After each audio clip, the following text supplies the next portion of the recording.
Shalom jemaat yang dikasihi oleh Tuhan. Puji nama Tuhan, kita dipertemukan kembali dalam ibadah jam doa pada malam hari ini. Saya yakin dan percaya di tengah pandemi ini Bapak Ibu Saudara tetap bersuka cita. Amin. Amin, puji Tuhan. Saya ajak Bapak Ibu Saudara untuk mengambil saat teduh sejenak. Kita renungkan kebaikan Tuhan dalam kehidupan kita. Karena kasih-Nya sangat besar bagi setiap kita. Mari kita ucapkan rasa syukur kita.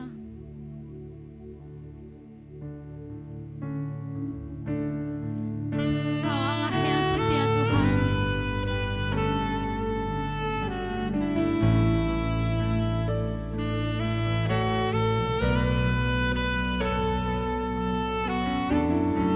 Amin Yesus. Kami sungguh bersyukur Tuhan.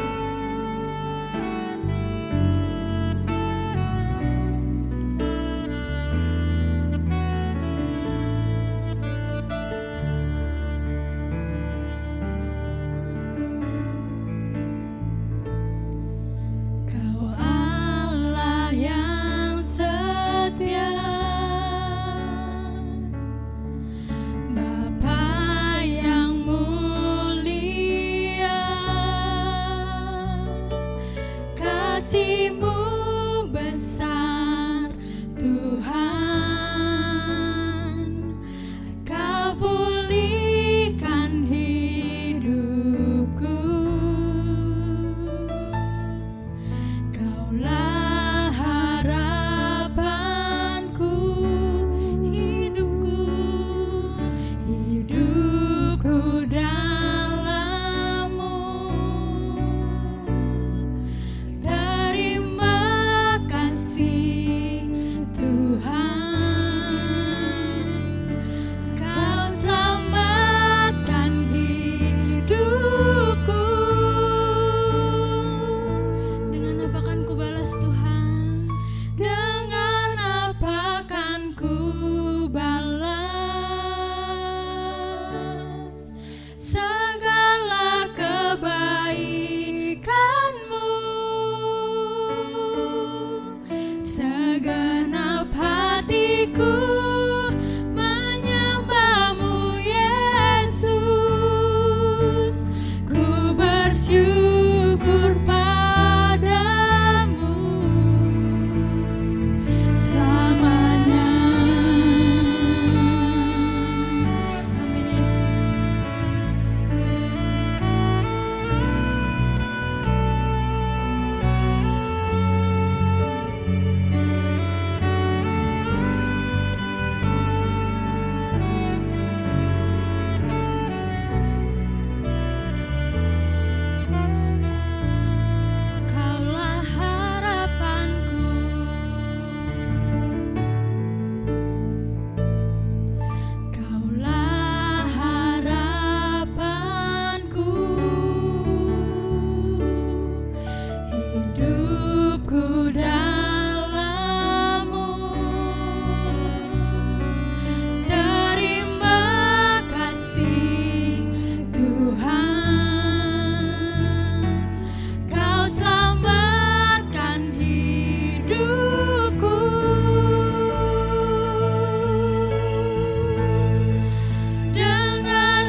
kasih Tuhan, terima kasih.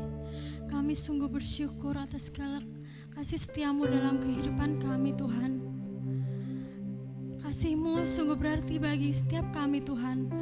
Engkau berkati doa Rabu pada malam hari ini Tuhan, dari awal, pertengahan hingga akhir.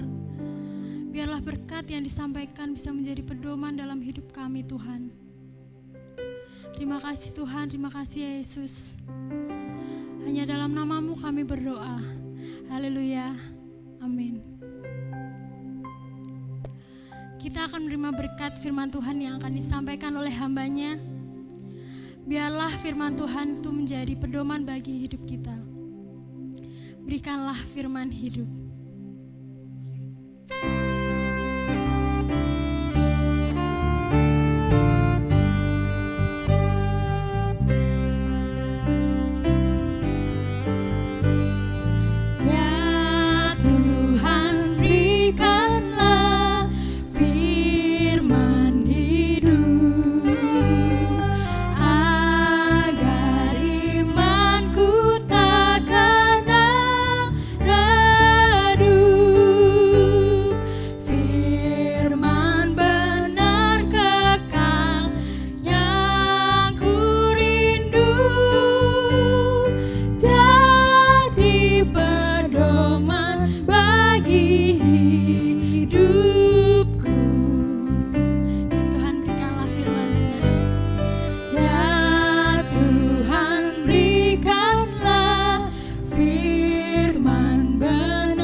Jemaat Gereja Baptis Indonesia yang ada di negara yang dikasihi Tuhan, sebuah perjalanan panjang yang kita tidak tahu ujungnya, tetapi bersyukur bahwa kesempatan ini Tuhan pakai untuk menunjukkan pertolongan, pemeliharaan, kuasanya, bahkan segala sesuatu yang tidak kita duga. Kalau kita melihat sebuah perjalanan panjang dua tokoh, ini yang menginspirasi saya untuk memberikan sebuah judul renungan jam doa sore ini, kuat dan teguh menempuh sebuah perjalanan panjang. Siapa dua tokoh yang ingin saya contohkan, ingin saya sampaikan sebagai sebuah teladan untuk kita belajar dari dua tokoh itu. Tokoh yang pertama, Musa. Bapak Ibu jemaat yang dikasihi Tuhan pasti sudah paham. Tokoh ini memberikan sebuah nasihat kepada generasi penerusnya. Siapa generasi penerusnya? Dan perjalanan panjang seperti apa yang Tuhan tugaskan, Tuhan percayakan, Tuhan amanahkan kepada Musa adalah perjalanan menuju tanah perjanjian. Kita sudah tahu detail perjalanan ini sejak Tuhan mempercayai Musa memimpin bangsa ini keluar dari tanah Mesir. Dan perjalanan itu seperti menempuh perjalanan yang tanpa ujung.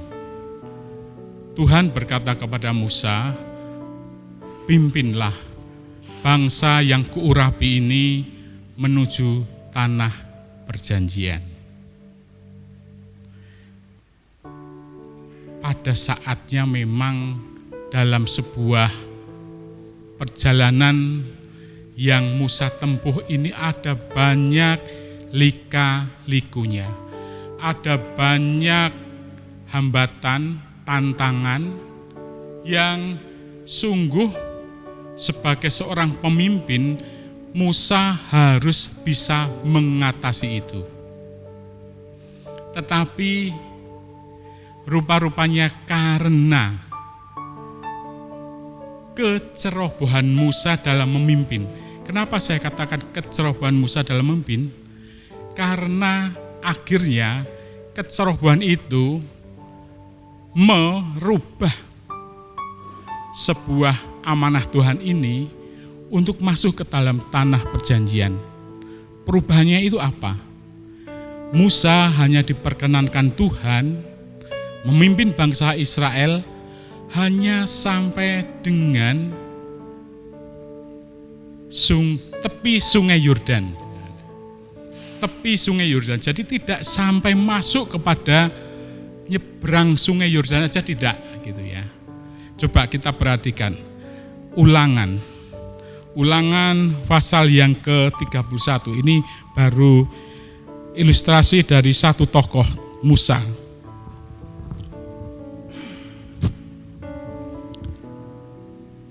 Ayat pasal 31 saya akan bacakan dengan cepat mulai dari ayat pertama. Kemudian pergilah Musa lalu mengatakan segala perkataan ini kepada seluruh orang Israel. Berkatalah ia kepada mereka, aku sekarang berumur 120 tahun. Aku tidak dapat lagi giat lagi, dan Tuhan telah berfirman kepadaku, sungai Yordan ini tidak akan kau seberangi. Tuhan berkata kepada Musa, sungai Yordan ini tidak akan kau seberangi.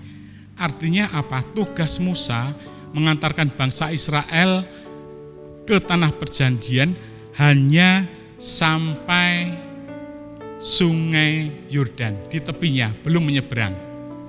Kenapa? Gitu ya, pertanyaannya kenapa?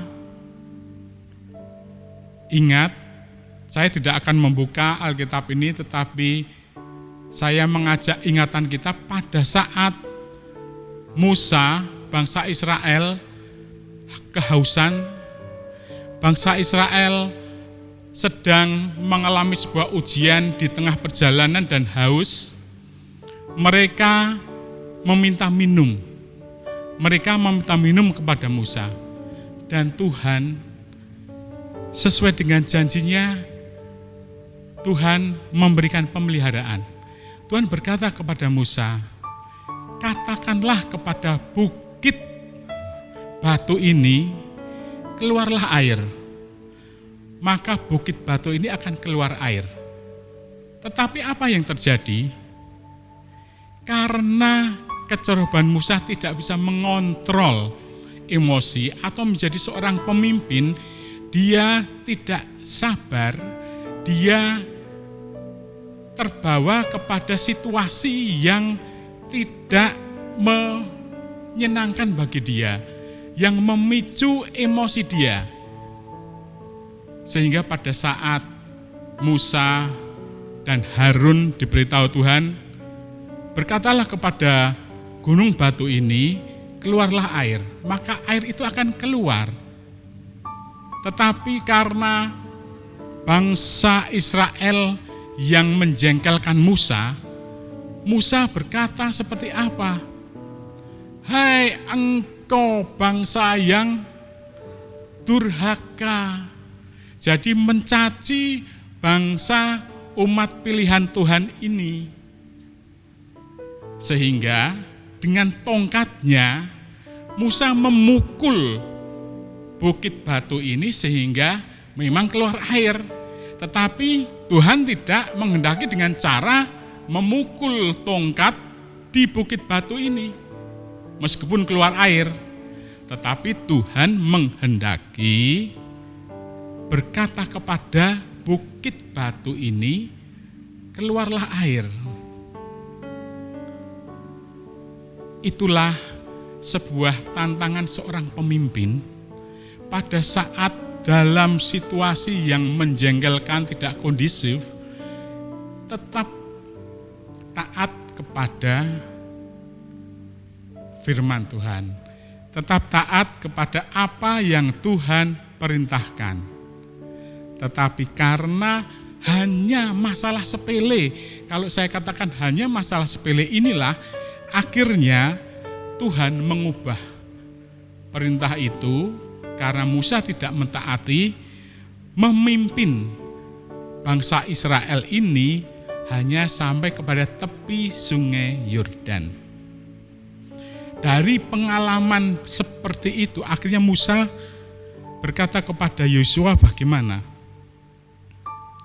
Musa berkata kepada Yosua, saya akan lanjutkan membaca pada ayat ketiga, Tuhan Allahmu dialah yang akan menyeberang di depanmu, dialah yang akan memunahkan bangsa-bangsa itu dari hadapanmu, sehingga engkau dapat memiliki negeri mereka. Yosua dialah yang akan menyeberang di depanmu seperti yang difirmankan Tuhan. Ayat yang ke-6, kuatkan dan teguhkanlah hatimu, jangan takut dan jangan gemetar karena mereka, sebab Tuhan Allahmu dialah yang berjalan menyertai engkau. Ia tidak akan membiarkan engkau dan tidak akan meninggalkan engkau. Ini pengalaman Musa sebagai seorang pemimpin yang diberi amanah Tuhan, membawa bangsa Israel menuju tanah perjanjian, tetapi tidak berlanjut. Dan Tuhan meminta Yosua untuk melanjutkan kepemimpinan Musa menuju tanah perjanjian dengan misi membawa bangsa Israel ini kepada tanah Kanaan. Dialah, Yosua inilah yang akan nantinya memimpin bangsa ini menyeberang sungai Yordan. Luar biasa. Ada satu hal yang menjadi teladan dalam hal ini. Hati-hati pada saat mendengar firman Tuhan dan melakukannya. Jangan sampai salah, Musa ini sekali berapa seorang pemimpin yang sudah diberkati, sudah dipercaya Tuhan, tetapi akhirnya memang memimpin tetapi belum sampai kepada tujuan. Yang melanjutkan adalah Yosua, dan Yosua diberi bekal oleh Musa untuk melanjutkan memimpin bangsa ini menuju tanah perjanjian dengan apa? Ayat 6 tadi, kuatkan dan teguhkan. Saya ingin mengajak satu tokoh lagi, mengajak jemaat yang dikasihi Tuhan untuk melihat satu tokoh lagi. Tokoh lagi ini siapa? Kita buka 1 Tawarikh pasal yang ke-28. 1 Tawarikh pasal yang ke-28. Saya langsung membacakan ayat yang ke-20. 1 Tawarikh pasal 28 ayat yang ke-20.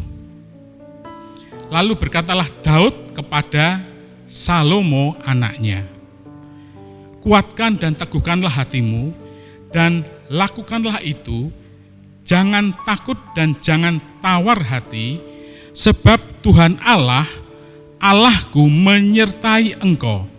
Ia tidak akan membiarkan dan meninggalkan engkau sampai segala pekerjaan untuk ibadah di rumah Allah selesai. Ada satu tugas yang tadinya Tuhan mempercayakan tugas ini kepada Daud, yaitu membangun bait Allah Tuhan. Membangun bait Allah Tuhan. Tetapi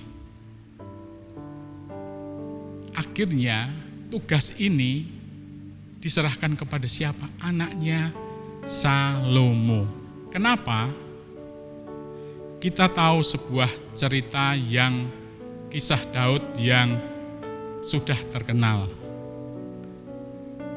Daud itu sebenarnya sudah diberkati dengan luar biasa, dengan anak-anak yang begitu banyak, dengan mengalahkan, merebut daerah-daerah yang Tuhan berkenan dengan pertolongan Tuhan, melepaskan dari tangan Saul atas peristiwa Saul memburu Daud untuk dibunuh.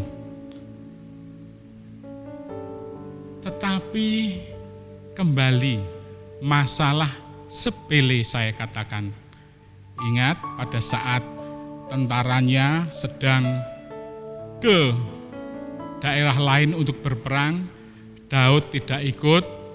Daud baru bangun tidur, kemudian naik ke rooftop. Kalau sekarang terkenalnya rooftop, lantai atas di sotoh istana Daud. Sambil hayup-hayupen dia melihat ada seorang wanita yang sedang mandi, terlihat cantik. Daud mungkin sambil ngucek-ngucek matanya melihat, wah gak jelas lagi, diucek-ucek lagi soalnya baru bangun tidur. Hatinya mulai tergoda. Dan apa yang terjadi? Harusnya Daud kemudian turun untuk tidak melanjutkan apa yang dia lihat. Tetapi tidak. Akhirnya Daud memanggil, pelayannya diminta untuk memanggil siapa itu? Batseba, istri Uria, seorang perwira anak buahnya yang setia kepada Daud. Tetapi apa yang terjadi? Dah melakukan sebuah perbuatan yang seharusnya tidak pantas dilakukan oleh seorang pemimpin yang sekaliber Daud. Akhirnya dosa itu terjadi.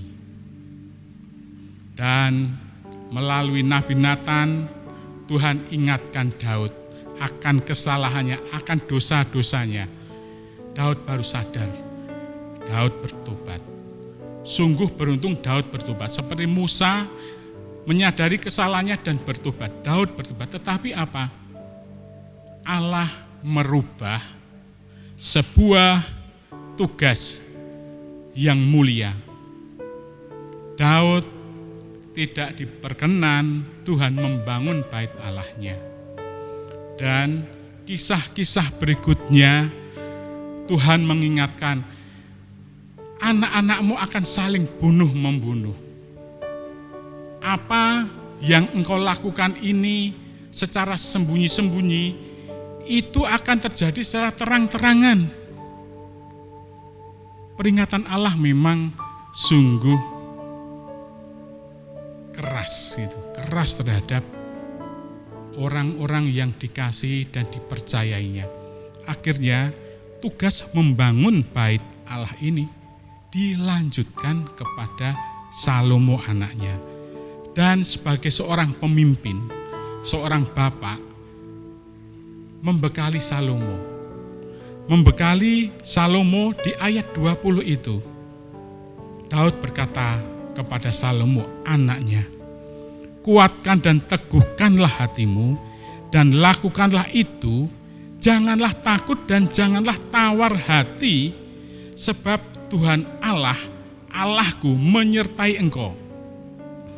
Satu kalimat yang sama diucapkan Musa, kuatkan dan teguhkan hatimu. Kuatkan, baru teguhkan. Artinya apa? sebuah bangunan ini, sosok dengan fondasi yang kuat, ini adalah kekuatan. Ya. Kita diminta membangun hati yang kuat, berakar di dalam Tuhan atas ketaatan kepada firman Tuhan. Kemudian tahap kedua apa? Kalau kita sudah terbiasa menang dengan segala banyak pencobaan, ujian, kita semakin kuat. Gitu. Kita semakin kuat. Dan ada karakter lain yang Tuhan anugerahkan kepada kita, yaitu teguh. Teguh itu sudah bisa memberikan gambaran lebih kekuatan, tahapannya lebih tinggi daripada kuat gitu ya. Jadi kuat dulu baru teguh. Sudah tidak bisa digoyang kemana-mana. Mungkin kalau kuat itu masih bisa digoyang, masih bisa bergerak. Kalau teguh ini sudah tidak, menteles saja. Nah, ini gambaran ilustrasi kuat dan teguh. Jadi kekuatan yang berasal dari ketaatan akan Tuhan itu memberikan sebuah keteguhan dalam langkah untuk melanjutkan sebuah perjalanan panjang. Kuncinya hanya satu, jangan takut dan jangan tawar hati. Jangan takut dan jangan tawar hati. Artinya apa? Sebuah kekhawatiran itu harus dihilangkan. Karena janji Tuhan sudah jelas. Ayat berikutnya, Allahku menyertai engkau. Jadi kemanapun kita pergi, kemanapun kita mengalami sesuatu, Tuhan menyertai dan tidak akan membiarkan dan meninggalkan engkau sampai segala pekerjaan untuk ibadah di rumah Allah selesai. Musa tadi berkata kepada Yosua sama, sampai kepada bangsa Israel ini tiba di tanah Kanaan dan seluruh suku-suku ini mendapatkan haknya di wilayah Kanaan. Itu yang Tuhan berikan kepada bangsa Israel, dan ini juga yang Tuhan tugaskan kepada Daud dan dilanjut Salomo. Bapak Ibu, kita memang tidak tahu kapan pandemi COVID-19 ini berakhir. Orang banyak meramal nanti Juni, nanti setahun sampai Desember selesai. Tetapi kalau kita melihat bagaimana penyebaran virus ini, orang yang sudah kena dinyatakan sehat, ada kemungkinan kena lagi, kira-kira bisa berakhir tidak? Jangan fokus kepada kapan itu berakhir, tetapi fokuslah bahwa perjalanan panjang ini memang harus kita lalui dengan berbagai macam tantangan, keadaan yang tidak menyenangkan, tekanan, dengan sebuah keyakinan bahwa Tuhan menyertai. Kemanapun engkau pergi, Tuhan tidak pernah meninggalkan engkau. Tuhan akan menjadi perisai, perlindungan. Kalau janji Tuhan sudah seperti itu, mengapa kita harus takut dan gentar? Mengapa kita harus takut berjalan dalam kondisi yang kita tidak tahu sebuah tugas ini akan berakhir? Itu yang menjadi perenungan kita. Kita tetap melangkah untuk melakukan tugas yang Tuhan sudah amanahkan kepada kita. Tuhan sudah percayakan kepada kita apapun itu. Kita berjalan dengan sebuah keyakinan, kita akan terus dikuatkan, kita akan terus menjadi teguh sepanjang kita tidak khawatir. Dan itu sudah janjinya, Tuhan tidak akan meninggalkan. Sama seperti Musa Musa terus disertai dan Yosua bisa membawa bangsa Israel kepada tanah perjanjian. Demikian juga Daud yang diberi tugas membangun bait Allah ini diteruskan kepada anaknya, dan bait Allah ini akhirnya dibangun dan selesai. Itu adalah janji Tuhan. Demikian juga kita akan menempuh sebuah tugas, melakukan sebuah tugas dengan menempuh perjalanan panjang.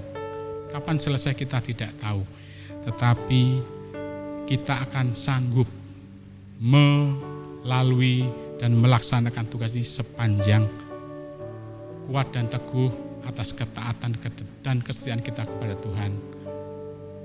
Pencobaan yang kamu alami adalah pencobaan biasa yang tidak melebihi kekuatan kita.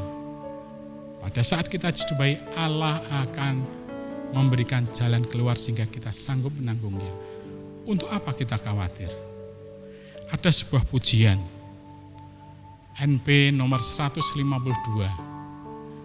Ada 3 bait yang memberikan gambaran sungguh indah. Bait pertama, bait kedua, dan bait yang ketiga. Mari kita nyanyikan nyanyian pujian nomor 152 ini.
Tiga bait ini sangat erat berhubungan. Bait yang pertama, kalimat itu menunjukkan sebuah perjalanan yang penuh kesulitan, lika-liku. Ayat yang kedua menunjukkan bagaimana pemeliharaan Tuhan menolong kita pada saat kita menempuh perjalanan itu. Air hayat dan roti hidup. Dan bait yang ketiga, itulah sebuah tujuan. Tuhan Yesus menunggu di surga. Tuhan Yesuslah yang memimpin hidup kita. Amin. Mari kita tunduk kepala dan berdoa. Allah yang kami kenal di dalam nama Tuhan Yesus. Dalam sebuah perjalanan yang Engkau sudah tentukan bagi hidup kami. Engkaulah pemimpin kami. Sehingga kami hanya seturut kehendak-Mu. Pada saat kami melewati jalan berliku, sebuah lembah yang dalam, dan sebuah bukit yang menanjak, kami tidak takut bahaya, karena Tuhanlah yang memimpin kami. Kami tidak juga takut kekurangan, karena Engkau yang memelihara kami. Engkau menyediakan air pada saat kami dahaga. Engkau menyediakan roti hidup pada saat kami kelaparan. Dan Engkau mengenyangkan kami. Tiba saatnya tujuan kami sampai.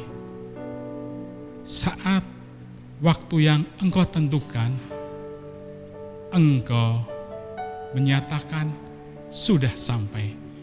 Dan disitulah Tuhan Yesus pemimpin kami menyambut di sebuah tempat, yaitu surga. Itulah tujuan akhir hidup kami, Tuhan. Engkau memberkati jemaat yang saat ini bersama-sama dengan kami mendengarkan sebuah teladan dari dua pemimpin itu untuk mencapai sebuah tujuan perjalanan yang Tuhan sudah tentukan. Kami ingin menteladani Musa dan Daud, Yosua dan Salomo. Mereka sampai kepada titik akhir sebuah penugasan yang Tuhan sudah berikan. Terima kasih Tuhan Yesus. Hanya di dalam nama-Mu kami berdoa. Amin.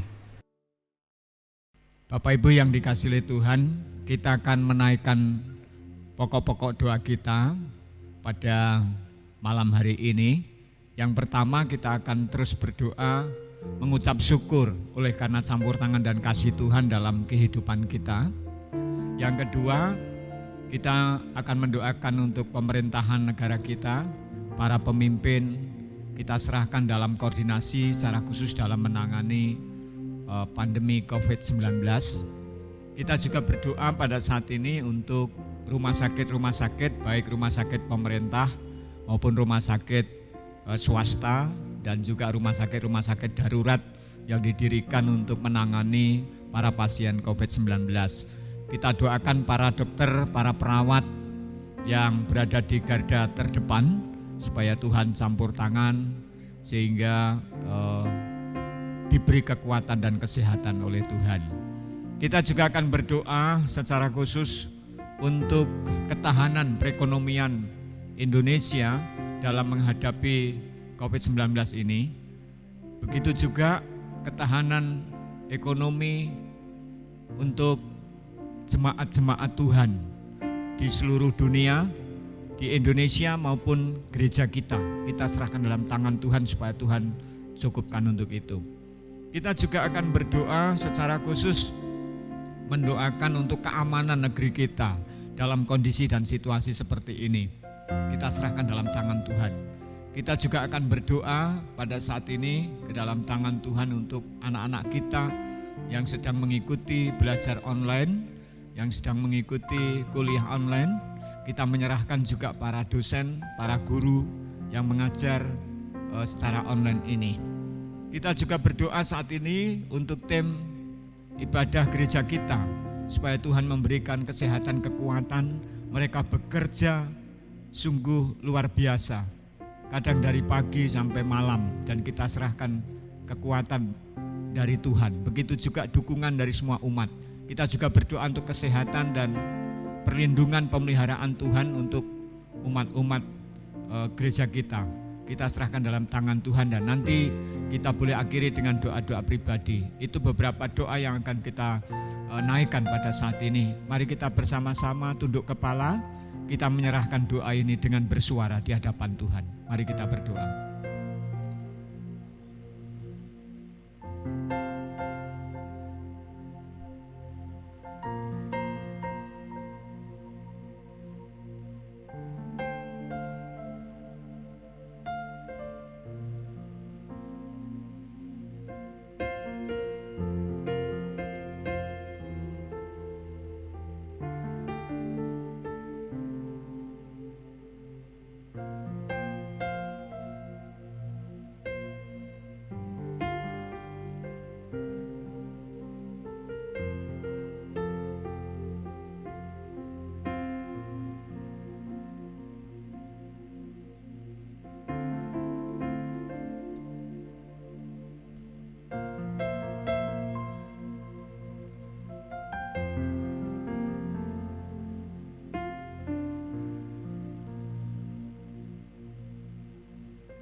Bapa di surga, inilah ya Tuhan doa-doa kami yang kami naikkan kepadamu. Baik doa syafaat kami, baik juga doa-doa pribadi kami. Kami percaya Engkau Tuhan yang mampu untuk memberikan jawaban sesuai dengan waktu Tuhan. Kami percaya Tuhan jawaban-Mu yang terbaik untuk setiap kehidupan kami. Pimpin kami ya Tuhan, untuk menjalani hidup ini dengan kekuatan bersama dengan Engkau. Terima kasih Tuhan untuk setiap apa yang boleh kami nikmati bersama dengan Engkau dalam kehidupan ini. Engkau tidak pernah meninggalkan setiap anak-anak-Mu. Engkau selalu memperhatikan kami. Terima kasih Bapa. Kami menyerahkan doa-doa kami ini hanya di dalam nama Tuhan kami Yesus Kristus. Kami berdoa dan mengucap syukur. Haleluya. Amin. Tiba saatnya kita akan membalikan sebagian berkat yang sudah Tuhan beri. Ada lagu dalam hatiku akan mengiringi kita dalam persembahan.